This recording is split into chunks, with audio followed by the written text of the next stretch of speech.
Hello everyone, I'm Alien, and wow, thank you guys so much for the support on the last video.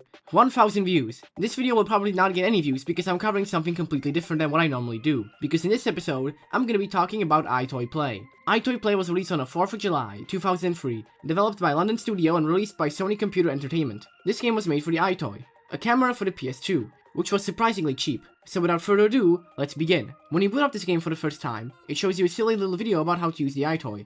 This game has 12 different single-player minigames along with some wacky camera effects. There's also multiplayer, but I wasn't able to try it out because all my friends were busy. You also navigate the menus by waving at buttons, which gets really annoying after a while. I really didn't think this masked through at all, because I straight up couldn't read anything on the TV without my glasses. Thankfully, I could put my prescription glasses underneath the black ones. When making a new profile, the game asks you to take a silly, happy, and sad picture, which is another thing I didn't think about before choosing to wear a mask for this video. These pictures are later used to represent your score. Every game has a little character say something at the beginning and after you finish. The better the score, the happier the character will be. The first game is Beat Freak and its character is Dex Destroyer. Before starting out, you can choose to do a tutorial, where this old man called Oracle will explain the game's mechanics. But most of these are pretty easy to intuit. Beat Freak is a rhythm game, and you gotta hit the speakers when the CD is in them. The closer you get to the center, the more points you get. It feels really unresponsive. Now, I might not play rhythm games that much, but I got a T rank on the Raise Your Bat minigame in Deltarune, and it feels like half your hits don't register at all. The songs Boogie Nights and Sing It are alright. Boogie Nights is just a little repetitive, but banging and freaky beats are terrible, because there's no rhythm. You hit the speakers and it makes sounds, but it's just completely random.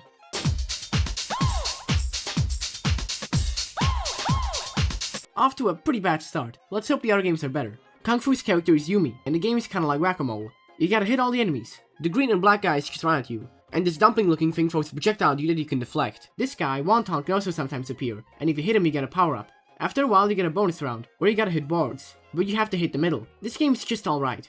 Now this one's great. You gotta clean windows for Max Fu, set to the tune of What I'm Cleaning Windows by George Formby. Now you can't just wash with your hands, but it's way better to wash with your entire body. Sometimes the windows have bird shit on them, which is harder to scrub off. Sometimes water droplets appear, which can clean the entire window, spawn a bunch of dirt, or give you points. You look like a dumbass playing any of these games, but you look like the biggest dumbass playing this one. I really like it. It uses the EyeToy in a very fun and unique way. Keep-ups features the return of Mr. Destroyer. This one's just boring. You gotta do keep-ups with an American foot soccer ball. You can also hit the monkeys for more points, but hitting friendly characters punishes you. But it's pretty hard to get the ball where you want it to go. Boxing Chump's character, Vernon, looks a lot like Russell from the Gorillas. You gotta fight Big Robo Bro, and it's pretty easy. Just spam attacks and you'll outdamage him. It's fine. You can't really block or anything. There's no real strategy to this one, but it's kinda cool how you fight Vernon for the training. This one sucks. All you do in Toro's minigame is wave your hand over UFOs.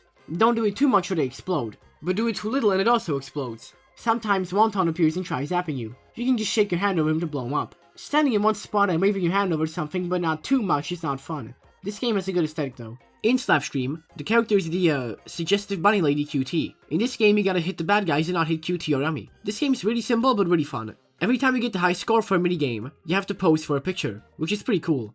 This one's just the exact same thing as UFO Juggler. B-Monkey wants you to spin plates. Now get this, you gotta wave your hand over the plate. Don't do it too much, but don't do it too little. Wow. Also, sometimes evil monkeys appear and try to knock off your plates. Just like UFO Juggler, it sucks. In Boogie Down, you gotta boogie down with Cutie. It's a rhythm game mixed with a memory game. She hits some lights and then you have to repeat after her.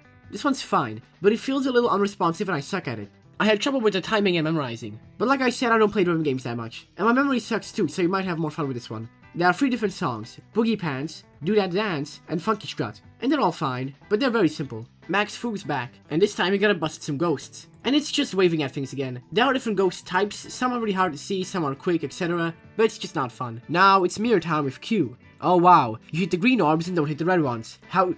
Okay, that's freaky. This one's actually really good. It seems pretty easy, but it's like having your real life controls reversed. It's a lot of fun.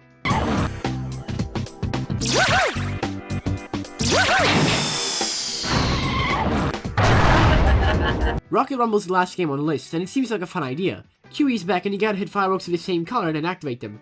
But playing it is a different story. The activation button's really hard to hit for some reason, and the EyeToy is not at all accurate. It's just not possible to hit one rocket without hitting all the other ones.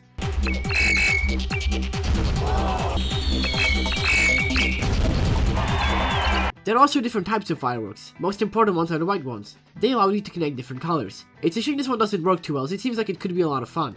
This game has a lot of extra bullshit, like you can record messages. There's also the playroom, which is just different effects for your camera. Most of these suck, but you can have some fun with them.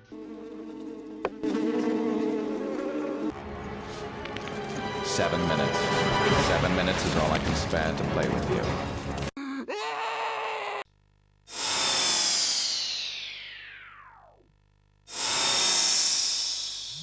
So that's EyeToy Play. What I recommended? Well, it's a pretty cool game slash gizmo to add to your collection. But as for the actual game, well, the EyeToy works surprisingly well for being made in 2003, but it still isn't perfect, and a lot of the games are very janky, but there are a few good ones. This game is also kind of exhausting to play for longer periods of time, as a lot of the games feature you moving around a lot. It especially sucks if you're wearing a mask like a moron. But maybe it's just me, because I'm not that athletic. I know this wasn't an FPS game, so some people might not find this video that interesting, but I plan on making videos on other types of games in the future. But don't worry, next video is going to be another retro FPS. So, thank you for watching, hope you enjoyed, and good night. So, thanks for watching, hope you enjoyed, and good night.